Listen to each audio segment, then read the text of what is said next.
Barletta, a city of sea and memory, where history is rooted in stone and reflected in the waves of the Adriatic.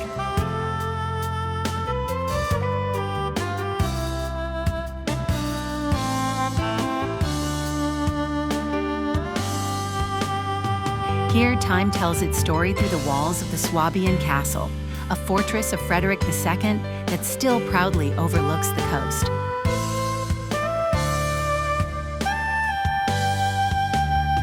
In the narrow streets of the old town, you can feel the pride of a city that witnessed the famous Challenge of Barletta, a symbol of courage and identity.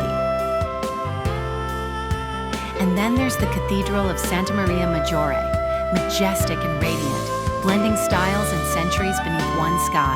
Barletta is also home to the Colossus, Heraclius, a bronze statue watching over the city like an ancient guardian. Walking along the seafront, you hear the eternal dialogue between breeze and stone, between the scent of salt and the golden light of sunset. Barletta is a bridge between past and present, a story carved in rock, mirrored in the sea, an emotion that lingers.